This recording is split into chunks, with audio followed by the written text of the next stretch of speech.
আজকে সুইডেনে আমরা যে বাসাটিতে থাকি সেই বাসার একটা ট্যুর দিব। তো সুইডেনের মোটামুটি বেশিরভাগ বাসা বাড়িতেই হচ্ছে এই সেম টাইপের কিছু জিনিস থাকে, কমন জিনিস থাকে। এটাই আপনাদেরকে দেখাবো। এটা বাসার মেইন দরজা, আর এই সাদা এই দরজাটি হচ্ছে স্টোরেজ রুম। তো প্রত্যেক বাসাতেই সিঁড়ির এখানে স্টোর রুম থাকে। তো চলুন দেখা যাক বাসার ভিতরে।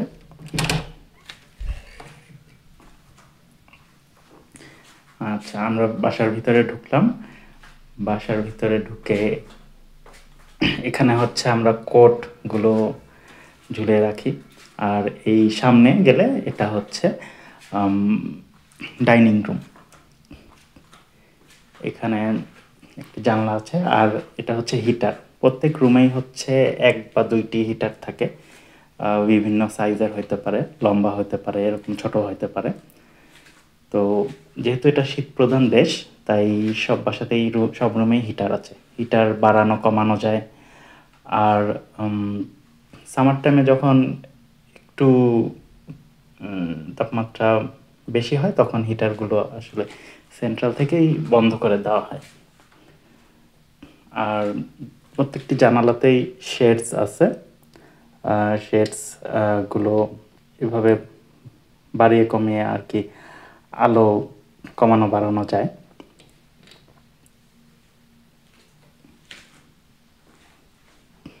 চলুন, এইখানে হচ্ছে আমাদের কিচেন।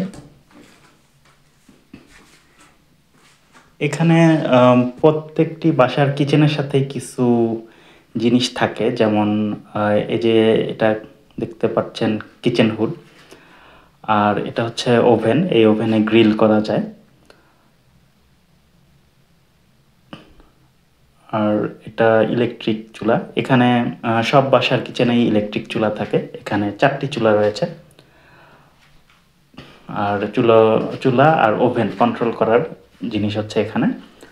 আর এখানে টেম্পারেচার বাড়ানো কমানো যায়। যেমন আমি এই চুলোটি জ্বালালাম, তো এটা এখন গরম হচ্ছে, দেখাই যাচ্ছে। আর এই যে এখানে যে এখানে 4টি ঘর আছে, এই ঘরে লাইট জ্বলেছে, মানে এই 4টি চুলার এই পাশের যে চুলাটা, এটা এখন গরম আছে, যাতে ভুলে হাত দিয়ে না ফেলে কেউ, এর জন্য এটা বোঝা যায়।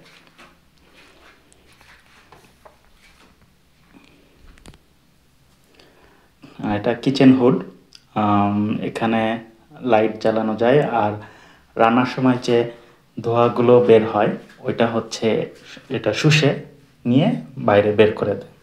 তো সব বাসার ধোঁয়া বের করার জন্য চিমনি টাইপের কিছু জিনিস আছে, যেটা ছাদের উপরে থাকে। জানলা দিয়ে সুন্দর একটা ভিউ দেখা যাচ্ছে।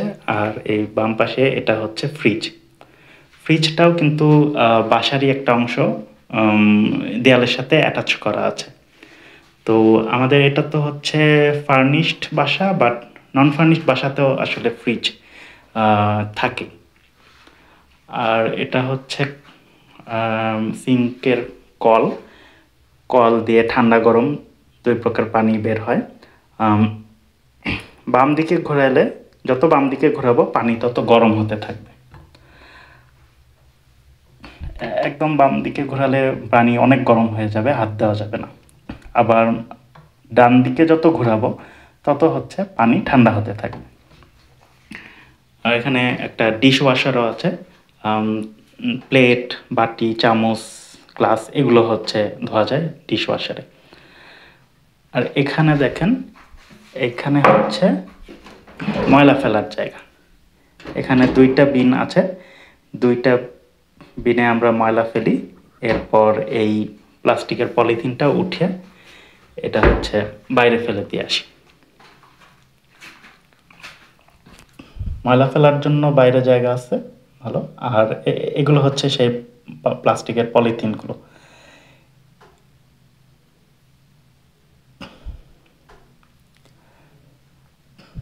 ওই যে বাইরে কার পার্কিংয়ের পাশে যে দেখা যাচ্ছে বিনগুলো, ওখানে হচ্ছে ময়লা ফেলতে হয়। তো এক এক টাইপের ময়লা ফেলার জন্য এক এক রকমের বিন। তো পরে কোনো এক সময় আপনাদেরকে সেটা দেখাবো যে কিভাবে এখানে রিসাইক্লিং করা হয়, ময়লা ফেলা হয়। চলুন এখন অন্য রুমগুলোতে যাই। এইটা আমাদের বেডরুম। এইটা ফার্নিচারগুলো আগে থেকেই আছে বাসার সাথেই আর কি। একটা বেড আছে, দুইটা জানালা, ওয়ার্ড্রোব, তারপর একটা টেবিল,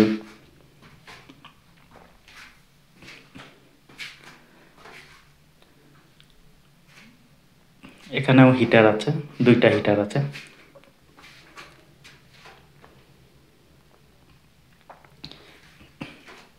এবার চলেন আপনাদেরকে লিভিং রুম কেমন হয় এটা দেখাই। করিডোর দিয়ে হেঁটে গেলে এটা হচ্ছে লিভিং রুম। আমরা বাসাটি ছেড়ে দিচ্ছি দেখে ফার্নিচারগুলো নাই, কিন্তু এখানে আগে হচ্ছে টিভি, সোফা, টেবিল এগুলো ছিল। এখানে হিটার আছে আর হচ্ছে একটা বারান্দা আছে। বারান্দার সাথে বাম দিকে যেটা দেখতে পাচ্ছেন এটা হচ্ছে একটা জানালা, বেশ বড় সড়ো জানালা। আপনাদেরকে মজার একটা জিনিস দেখাই যে এই দেশে জানালাগুলো কিভাবে খুলে। তো এটা খুব ইন্টারেস্টিং। প্রথমে আমার আসার পরে আমার খুব অবাক লেগেছিল। তো আমি এভাবে ঘোরালাম, তো জানলাটি উপর দিয়ে শুধু খুললো। এটা মনে হচ্ছে পড়ে যাবে, কিন্তু আসলে পড়ে যাবে না। এবার বাম দিকে আরও প্যাচ দিয়ে যদি উপরে উঠায় ফেলি, এই যে এখন জানলাটা হচ্ছে পুরোটুকু খুলে গেল। যেহেতু সুইডেন শীত প্রধান দেশ, তাই হচ্ছে এরকম সিস্টেম।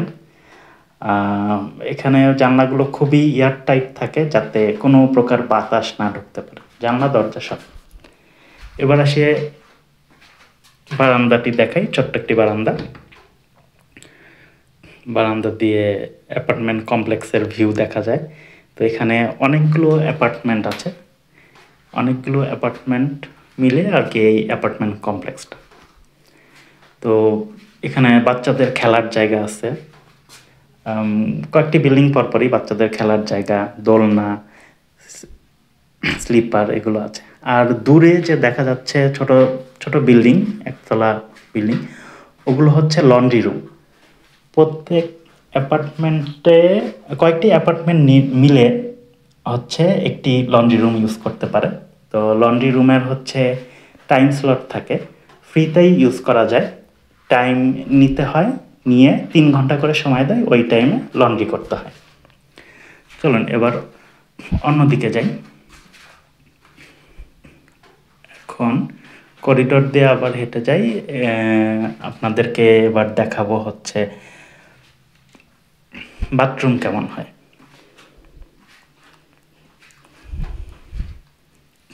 এটা হচ্ছে বাথরুম। আরেকটি ইন্টারেস্টিং জিনিস দেখাই যে এখানে সুইচগুলো কেমন। দেশের সুইচের মতো না, এটা হচ্ছে সম্পূর্ণ উল্টা। এখানে নিচে দিলে হচ্ছে সুইচ অফ, আর উপরে উঠে দিলে হচ্ছে সুইচ অন। তো আমি সুইচ অন করে হচ্ছে লাইট জ্বালালাম। আর এখানে যে একটা স্ক্রিনের মতো দেখছেন, এটা হচ্ছে টাইলস হিটার। ওই সুইচটি অন করলে হচ্ছে এখানের ফ্লোরটা গরম হতে থাকবে। ফ্লোরের যে টাইলস, এটা হচ্ছে হিট হয়ে যাবে।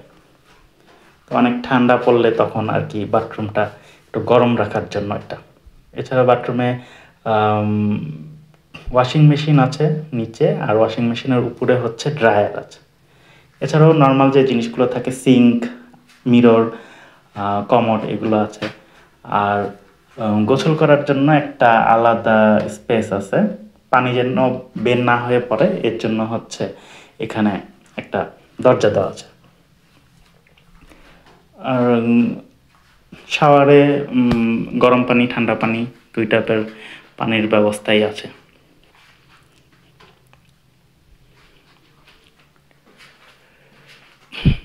বাথরুমের পাশে একটা রুম আছে, খুবই ছোট রুম। এই রুমটা অ্যাকচুয়ালি চিলড্রেন্স রুম বলে, বাচ্চাদের খেলনা টেলনা থাকে, বাচ্চারা এসে খেলে।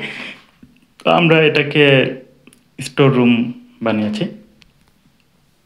ভ্যাকুয়াম ক্লিনার, লাগেজ, আরও কিছু হাবিজাবি জিনিসপত্র এখানে রাখা আছে।